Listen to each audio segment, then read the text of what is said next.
நண்பர்கள் அனைவருக்கும் வணக்கம். இன்னைக்கு இந்த காணொலியில ஒரு அருமையான கதையை தான் நான் உங்களுக்காக கொண்டு வந்திருக்கேன். இந்த கதையோட கருவை மட்டும் முதல்ல சொல்றேன். ஒரு பெரியவர் இருக்காருல, ஹாஸ்பிட்டல்ல செக்அப் எல்லாம் முடிச்சுட்டு கிளம்பி போயிட்டு இருக்காரு. அப்ப அவர் தடுமாறி விழுற மாதிரி போயிட்டு இருக்காரு.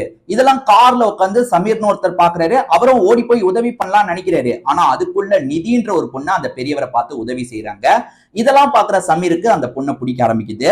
சோ அந்த பொண்ணை இம்ப்ரெஸ் பண்றதுக்காக சில விஷயங்களை பண்றாரு. அந்த பொண்ணை எப்படியாவது நம்ம காதலிக்கணும்ன்ற மாதிரிலாம் நிறைய முயற்சி எடுக்கிறாரு. அது கை குடிச்சா இல்லையான்னு சொல்றது தான் இந்த கதை. இந்த கதையில நீங்க எதிர்பார்க்காத சில திருப்பங்களும் இருக்கும். கண்டிப்பா உங்களுக்கு பிடிக்கும் நம்புறேன். ஏற்கனவே இதே மாதிரி நிறைய கதைகளை நம்ம எக்ஸ்பிளைன் பண்ணி போட்டிருக்கோம். அதெல்லாம் பார்க்கணும்னா நம்ம சேனலை சப்ஸ்கிரைப் பண்ணி வச்சுக்கோங்க. அதே மாதிரி இந்த கதையை முழுசா பாக்குறதுக்கு முன்னாடி இந்த வீடியோக்கு ஒரு லைக் போடுங்க. அப்பதான் உங்களை மாதிரி பாக்குற நிறைய பேர்கிட்ட இந்த வீடியோவை கொண்டு போய் சஜஷன்ல காட்டும். அதுக்காக தான் சொல்றேன். இப்ப நம்ம கதைக்குள்ள வந்துடலாம். கதையோட தொடக்கமே ஒரு பெரியவரை காட்டுறாங்க. இந்த பெரியவரை பொறுத்த வரைக்கும் உடம்புல ஏகப்பட்ட பிரச்சனை இருக்கு போல. இப்ப செக்அப்காக ஒரு ஹாஸ்பிட்டலுக்கு வந்திருக்காரு. ஹாஸ்பிட்டலுக்கு ஆட்டோ பிடிச்சுதான் வந்திருப்பாரு. வந்தவரு செக்அப் எல்லாம் முடிச்சுட்டு போகும்போது நடந்தே போயிடலான்ற மாதிரி ஒரு ஐடியால நடந்தே போக ஆரம்பிக்கிறாரு. ஆனா இவருக்கு லைட்டா தலை சுத்தி ஏற்படுது போல. கொஞ்சம் தள்ளாடுற மாதிரி தான் போயிட்டு இருக்காரு. அக்கம் பக்கத்துல இருக்கவங்க பெருசா அதை கவனிக்கல. அவங்க பாட்டுக்கு நடந்து போயிட்டு இருக்காங்க. இவர் எப்பனாலும் மயங்கலான்ற ஸ்டேஜ்ல போயிட்டு இருக்கும் போது அந்த இடத்துக்கு கார்ல ஒருத்தர் வராரு. அவரோட பேரு சமீர் அப்படின்றது. சமீருமே இந்த விஷயத்த கவனிக்கிறாரு. அவர் மயங்க போறாருன்னு தெரிஞ்சோன்னே சமீர் காரை விட்டு இறங்கலாம், போய் ஹெல்ப் பண்ணலாம் அப்படின்ற மாதிரிலாம் யோசிக்கிறாரு. ஆனா அதுக்குள்ள நிதின்ற ஒரு பொண்ணு இருக்காங்க பாத்தீங்களா, அந்த வழியா வந்துட்டு இருந்திருப்பாங்க. நிதியை பொறுத்த வரைக்கும் ஒரு கம்பெனில வேலை பார்த்துட்டு இருக்காங்க. சாதாரண வேலை தான் பார்த்துட்டு இருக்காங்க. இந்த பெரியவர் தடுமாறுறாருன்னு தெரிஞ்சோன்னே நிதி இருக்காங்கல்ல, என்னாச்சு ஏதாச்சு அப்படின்ற மாதிரி அவரை பாக்குறாங்க. அவரை ஆசுவாசப்படுத்துறாங்க. அது முதல்ல வந்து நீங்க உட்காருங்கன்ற மாதிரி அங்க உட்கார வைக்கிறாங்க. அதே மாதிரி பக்கத்துல இருந்து தண்ணியை வாங்கிட்டு வந்து குடிங்கன்ற மாதிரி அந்த பெரியவருக்கு தந்துட்டு இருக்காங்க. அந்த பெரியவருமே மாத்திரை போடல, அதனாலதான் இப்படி மயக்கம் வருது போலமா, மாத்திரை போட்டா சரியாயிடும்ன்ற மாதிரி மாத்திரையெல்லாம் போட்டுட்டு இருக்காரு. நீ என்ன பண்ற அப்படின்ற மாதிரி அந்த பொண்ணுகிட்டயும் ஜென்ரலா பேசிட்டு இருக்காரு. இது எல்லாத்தையுமே அந்த சமீர் இருக்காரு பாத்தீங்களா, கார்ல உட்காந்து பாத்துட்டு இருக்காரு. அதாவது இந்த பெரியவருக்கு முதல்ல நம்ம உதவி பண்ணலாம்னு நினைச்சார்ல, அவருமே பரவாயில்ல இன்னொன்னு பொண்ணு உதவி பண்ணிட்டாலே அப்படின்ற மாதிரி அந்த பொண்ணு கிட்ட இந்த பெரியவர் பேசுற எல்லா விஷயத்தையும் லாங்ல இருந்து பாத்துட்டு இருக்காரு. ஒரு ஸ்டேஜ்ல நிதி இருக்காங்கல்ல, இன்னைக்கு நானே உங்களை வீட்டுல விடுறேன்ற மாதிரிலாம் அங்க இருந்து அந்த பெரியவரை நல்லபடியா கூட்டு போயிட்டு இருக்காங்க. அந்த பெரியவருமே வீட்டுக்கு வந்தோன்னே இவங்க உதவி பண்ணதுக்காக நன்றி எல்லாம் சொல்றாரு. நீ அப்பப்ப என்ன பாக்குறதுக்காக வாமா அப்படின்ற மாதிரி சொல்றாரு. கண்டிப்பா வருவேன். அதாவது நீங்க வந்து கொஞ்ச நேரத்திலேயே எனக்கு ஃப்ரெண்டா மாறிட்டீங்க. ஒரு ஃப்ரெண்டை பார்க்காம எப்படி இருக்க முடியும்? நான் கண்டிப்பா வருவேன்ற மாதிரி நிதியும் நல்ல விதமா பேசிட்டு அங்க இருந்து கிளம்பி போறாங்க. சமீர் வந்து இந்த பெரியவரோட வீட்டுக்கும் ஃபாலோ பண்ணி வந்திருக்காரு போல. ஏற்கனவே அந்த ஸ்பாட்ல ஃபாலோ பண்ணி பார்த்தாரு பாத்தீங்களா, அந்த மாதிரி இவங்க வீட்டுல விட்டதையும் ஃபாலோ பண்ணி பாக்குறாரு. ஏன் இப்படி பண்றாருன்னு தெரியல. ஒருவேளை அந்த பொண்ணு மேல இம்ப்ரெஸ்ட் ஆயிட்டாரா என்னன்னு தெரியல. அதனால அந்த பொண்ணை ஃபாலோ பண்ணி பார்த்துட்டு இருக்காரு. இப்படி ஃபாலோ பண்ணவர் ஒரு ஸ்டேஜ்ல அந்த பொண்ணோட வீட்டையும் பாத்துறாரு. ஏன்னா இந்த பெரியவருக்கு கொஞ்சம் வீடு தள்ளி தான் நிதியோட வீடு இருக்கு போல. இவர் நிதியோட வீட்டையும் பாத்துறாரு. இப்ப நிதியோட ஃபேமிலியை பத்தி சொல்லணும்னா, அப்பா அம்மா இருக்காங்க. ரொம்ப கஷ்டத்துல தான் இருக்காங்க. ஏன்னா அவங்களுக்கு ரொம்ப வயசாயிருச்சு. ஒரு ப்ராப்பரான வேலை இல்லாம வீட்டுல தான் இருக்காங்க. நிதி தான் குடும்பத்தெல்லாம் ஹேண்டில் பண்ணிக்கிறாங்க போல. நிதியுமே வந்து பெருசா சம்பாதிக்கிற ஒரு வேலையில எல்லாம் இல்ல, சாதாரண ஒரு கம்பெனில தான் இருக்காங்க. இதெல்லாம் வெளியே இருந்து பாக்குற சமீருக்கு தெரியாதுல்ல. சமீரை பொறுத்த வரைக்கும் நிதியை பத்தி எல்லாத்தையும் தெரிஞ்சுக்கணும்னு யோசிக்கிறாரு. சமீரை பொறுத்த வரைக்கும் பிசினஸ் மேனா இருக்காரு போல. இவரோட மேனேஜர் கிட்ட இந்த பொண்ணை பத்தி A to Z எனக்கு தெரியணும், எல்லாத்தையும் விசாரிச்சு சொல்லுங்கன்னும் போது சரி ஓகேன்ற மாதிரி மேனேஜர் எல்லா தகவலையும் சேகரிக்கிறாரு. சேகரிச்சவரு இவர்கிட்ட வந்து தெளிவா சொல்றாரு, இந்த மாதிரி ஒரு சாதாரண நிறுவனத்துல தான் வேலை பார்க்கறா. அப்பா அம்மாவை பொறுத்த வரைக்கும் ஏகப்பட்ட ஹெல்த் இஷ்யூ இருக்கு. இவ அதெல்லாம் மேனேஜ் பண்ணிட்டு இருக்கா. இவ தான் வந்து குடும்பத்தையே கடைசி 2 வருஷமா மேனேஜ் பண்ணிட்டு இருக்கா அப்படின்ற மாதிரி எல்லா விஷயத்தையும் சொல்றாரு. என்னன்னு தெரியல, சமீரை பொறுத்த வரைக்கும் அந்த நிதியை ரொம்பவே பிடிச்சிருது போல. அந்த நிதியே எப்ப பாரு பாத்துட்டு இருக்காரு. அதாவது லாங்ல இருந்து அந்த பொண்ணு ஒரு இடத்துல இருக்காங்கன்னா இவர் லாங்ல இருந்து பாத்துட்டு இருக்காரு. இப்படியே பார்த்துட்டு இருந்தா என்ன ஆக போகுது, நம்ம பேசாம அவகிட்ட பேசுறதுக்கு ட்ரை பண்ணலாம் அப்படின்ற மாதிரி யோசிக்கிறாரு. அவங்க ஒரு கஃபேல உட்காந்துட்டு இருக்கும் போது இவருமே பேசுறதுக்காக வராரு. நம்ம 2 பேருமே சேர்ந்து காஃபி குடிக்கலாமா அப்படின்ற மாதிரிலாம் பேசுறாரு. அதாவது டேட் பண்ணலாமான்றதை இப்படி இவரு கேட்கிறாரு. அந்த பொண்ணுக்கு பெருசா இதுல விருப்பம் கிடையாது. ஏன்னா வந்து பார்த்தோன்னே வந்து இப்படி பழகுறதுல எல்லாம் அவங்களுக்கு விருப்பம் கிடையாது. இல்ல எனக்கு வேணாம், தெரியாதவங்க கிட்ட நான் இந்த மாதிரி வந்து சேர்ந்து காஃபி குடிக்கிறத நான் விரும்பலன்ற மாதிரி மறுத்துட்டு போயிடுறாங்க. என்ன சட்டுன்னு மறுத்துட்டு போயிட்டாலே அப்படின்ற மாதிரி சமீர்மே இந்த இடத்துல பயங்கரமா ஃபீல் பண்றாரு. சமீருக்கு அவங்களுக்கு பிடிச்சிருச்சு போல. எதை பார்த்து இம்ப்ரெஸ் ஆனாருன்றது தெளிவா நமக்கு தெரியல. ஒருவேளை வந்து நம்ம ஹெல்ப் பண்ணலாம்னு நினைக்கிறதுக்குள்ள வேற ஒரு பொண்ணு ஹெல்ப் பண்ணிட்டாலேன்னு இம்ப்ரெஸ் ஆனாரா என்னன்றது தெரியல. ஆனா அந்த பொண்ணை இவருக்கு ரொம்பவே பிடிக்க ஆரம்பிச்சிருது. அந்த பொண்ணை பொறுத்த வரைக்கும் ஒரு பெரியவருக்கு ஹெல்ப் பண்ணாங்கல்ல, அந்த பெரியவருமே வந்து அடிக்கடி என் வீட்டுக்கு வாமா, பேச்சு துணைக்கு வாமான்ற மாதிரி சொல்லியிருப்பாரு. இவங்களுமே அந்த பெரியவரை பார்த்தா என்ன, நம்ம வீட்டுக்கு பக்கத்துல தானே இருக்காரு, அந்த பெரியவர் இப்போ ஓகேவான்றதை செக் பண்ணலான்ற மாதிரி அந்த பெரியவரை பார்க்கறதுக்காக வீட்டுக்கு வந்துடுறாங்க. அந்த பெரியவருமே வாமா வாமான்ற மாதிரி உள்ள கூப்பிட்டு உட்கார வச்சு அந்த பொண்ணு கிட்ட ஜாலியா பேசுறாரு. அந்த பொண்ணு அதாவது நிதி இருக்காங்கல்ல, இப்போ ஓகேவா, ஹெல்த் எல்லாம் எப்படி இருக்குன்னும் போது அதெல்லாம் ஒண்ணும் இல்லம்மா, எல்லாம் ஓகேவா தான் இருக்குன்ற மாதிரி சொல்றாரு. இப்பதான் நிதிக்கு ஒரு ஷாக் காத்துட்டு இருக்கு. அது என்னன்னு பாத்தீங்கன்னா, டேட்டுக்கு போலாமான்ற மாதிரி சமீர் கேட்டார்ல, யாரவரைய டேட்ன்றத டைரக்டா சொல்லாம நம்ம காஃபி சேர்ந்து குடிக்கலாமான்ற மாதிரிலாம் கேட்டிருப்பாரு. அவரோட போட்டோ இந்த பெரியவரோட வீட்டுல இருக்கு. பெரியவருமே வந்து அவரோட தோல்ல கை போட்ட மாதிரிலாம் இருக்கு. யார் இவரு அப்படின்ற மாதிரி கேட்கும்போது இந்த பெரியவர் என்ன சொல்றாருன்னா, இவன் தாமா என்னோட பையன், பேரு சமீர் அப்படின்ற மாதிரி சொல்றாரு. அது என்னன்னா, அந்த நாள் ஹாஸ்பிட்டலுக்கு கூட்டு போ அப்படின்ற மாதிரி பையன் கிட்ட தான் சொல்லியிருப்பாரு. ஆனா சார் வந்து வேலையில ரொம்ப பிஸியா இருந்துட்டாரு, அன்னைக்கு வரவே இல்ல, அதனால ஆட்டோ பிடிச்சு நான் போயிட்டேன்ற மாதிரி சொல்றாரு. ஆக மொத்தத்துல சமீர் இருக்காரு பாத்தீங்களா, டைமுக்கு வர முடியாம கொஞ்சம் லேட்டா வந்திருக்காரு. அதாவது அப்பாவை பாக்குறதுக்காக கொஞ்சம் லேட்டா வந்திருக்காரு. அதுக்குள்ள அப்பா அங்க இருந்து நடக்க ஆரம்பிச்சிருப்பாரு. அப்ப மயங்க போகும்போது அப்பாக்கு ஹெல்ப் பண்றதுக்காக தான் இவர் ஓடி வரலாம் நினைச்சிருப்பாரு. ஆனா அப்பாக்கு இவர் ஹெல்ப் பண்றதுக்கு முன்னாடியே வேற ஒரு பொண்ணு வந்துட்டாங்க.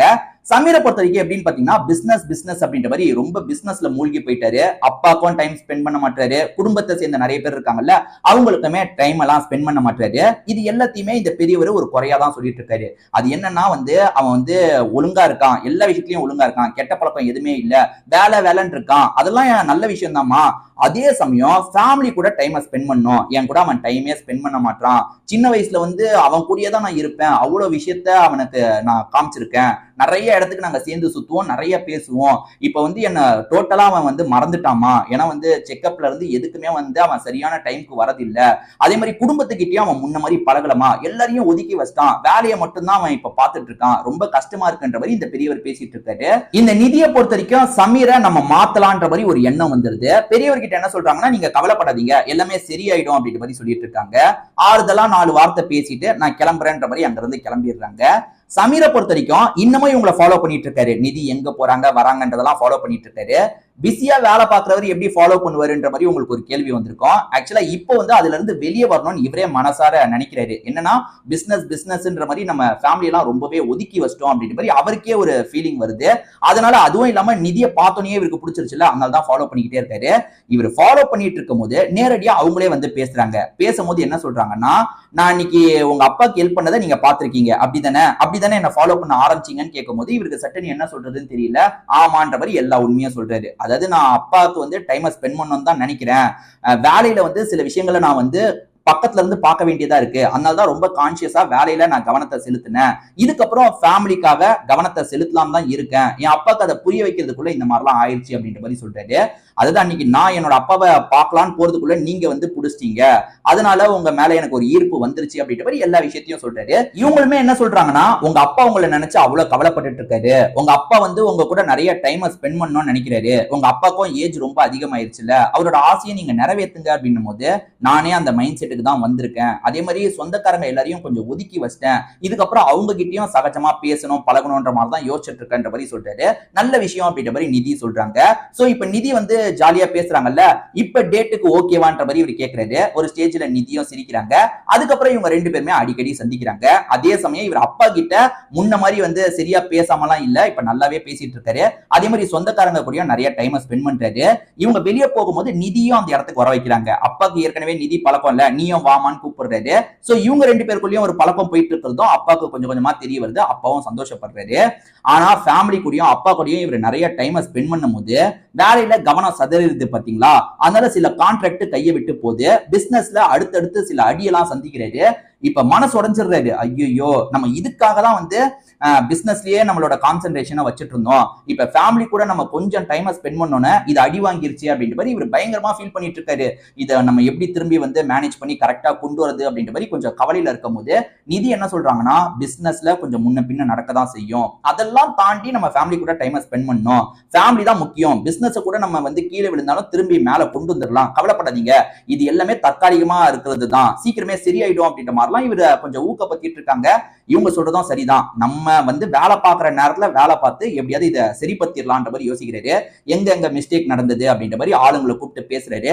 இதை வந்து இப்படி பண்ணுங்க, இதை அப்படி பண்ணுங்கன்ற மாதிரி எல்லார்கிட்டயும் வந்து அந்த வேலையை இவர் இல்லாம எப்படி நடக்கணும், அதாவது நடக்கிற மாதிரி பண்ணணும்ன்றத கரெக்டா பிளான் பண்றாரு. சோ கொஞ்சம் கொஞ்சமா ப்ராப்ளம் சரியாகுது. நிறைய ப்ராப்ளம் இவர் வந்து நிறைய லீவ் எடுக்கிறதுனால வந்தது பாத்தீங்களா, அது எல்லாத்தையும் இவர் சரி பண்ணிடுறாரு. இப்ப மேனேஜ் பண்ற விஷயத்த மட்டும் பாக்குறாரு. இவர் இவ்வளவு நாள் பாஸா வந்து 12 மணி நேரம் ஆபீஸ்லயே இருப்பாரு. இப்பெல்லாம் வந்து 8 மணி நேரம் தான், 8 மணி நேரத்துக்கு மேல ஒரு நிமிஷம் கூட இருக்க மாட்டேன், இருந்தாலும் அந்த வேலை எல்லாமே நடக்கிற மாதிரி ஏற்பாடுலாம் பண்ணி வச்சிருந்தாரு. இறங்குச்சு பாத்தீங்களா பிசினஸ், அதை திரும்பி வந்து ஓரளவுக்கு நார்மல் நிலைமைக்கு கொண்டு வந்துடுறாரு. இதுக்கப்புறம் நம்ம வேலையை ஒரு சைடும் ஃபேமிலி ஒரு சைடும் வச்சுக்கணும். ஃபேமிலி கூட டைம் ஸ்பெண்ட் பண்றதை எக்காரணத்தை கொண்டும் குறைக்க கூடாது. நமக்கு இவ்வளவு பிசினஸ் இருக்கு, அதுல ஒன்னு ரெண்டு சிலது கொஞ்சம் கம்மியா இருந்தாலும் பரவாயில்ல, நம்ம மேனேஜ் பண்ணிக்கலாம்ன்ற ஒரு தைரியத்துக்கு இவர் வந்துடுறாரு. இப்ப ஃபேமிலி கூட நிறைய டைம் ஸ்பெண்ட் பண்றாரு. அதே மாதிரி இவர் வந்து தடுமாறி இருக்கும் போது, அதாவது அந்த பிசினஸ் லாஸ்ல இருக்கும் போது நிதி வந்து ரொம்ப சப்போர்ட்டிவா பேசினாங்கல்ல, அதுவும் இல்லாம நிதியை இவருக்கு ரொம்பவே பிடிக்க ஆரம்பிச்சிருது. முதல்ல நிதி கிட்ட நம்ம லவ்வ வெளிப்படுத்திடலான்ற மாதிரி, நான் உன்னை காதலிக்கிறேன், உன்னை கல்யாணம் பண்ணிக்கணும்னு ஆசைப்படுறேன்ற மாதிரி இவரோட லவ்வ முழுசா வெளிப்படுத்திடுறாரு. அவங்களுக்குமே இவரை பிடிச்சிருக்குல்ல, அவங்களுமே சரின்ற மாதிரி சம்மதிக்கிறாங்க. இவங்க ரெண்டு பேருமே சேர்ந்த மாதிரி சமீரோட அப்பா கிட்ட இந்த விஷயத்த சொல்றாங்க. சமீர் அப்பா அவ்வளவு சந்தோஷப்படுறாரு, பையனோட இந்த முடிவை ஏத்துக்கிறாரு. சோ இப்ப வந்து ரெண்டு வீட்டை சேர்ந்தவங்களும் பேசி இவங்க ரெண்டு பேருக்கு கல்யாணம் பண்ணி வைக்கலான்ற மாதிரி கல்யாணம் பண்ணி வைக்கிறாங்க. இவங்க ரெண்டு பேரும் சேர்ந்து ஒரு ஹாப்பியான லைஃபை வாழ ஆரம்பிக்கிறாங்க. இதோட இந்த கதை முடியுது. கண்டிப்பா இந்த கதை உங்க எல்லாருக்குமே பிடிச்சிருக்கும்னு நம்புறேன். இதே மாதிரி ஏற்கனவே நிறைய கதைகளை நம்ம சேனல்ல நம்ம போட்டிருக்கோம். அதெல்லாம் பார்க்கணும்னு நினைக்கிறீங்கன்னா நம்ம சேனலை சப்ஸ்கிரைப் பண்ணி வச்சுக்கோங்க. அதே மாதிரி இந்த வீடியோக்கு ஒரு லைக்க போடுங்க. இது பிடிச்சிருக்குன்ற பட்சத்துல கண்டிப்பா ஒரு லைக்க போடுங்க. அப்பதான் உங்களை மாதிரி பாக்குற நிறைய பேர்கிட்ட இந்த வீடியோ கொண்டு போய் சேர்க்கப்படும். அதனால தான் சொல்றேன். திரும்பி வேற ஒரு வீடியோல நான் உங்களை வந்து சந்திக்கிறேன். அது வரைக்கும் உங்ககிட்ட இருந்து விடைபெறேன். நன்றி, வணக்கம்.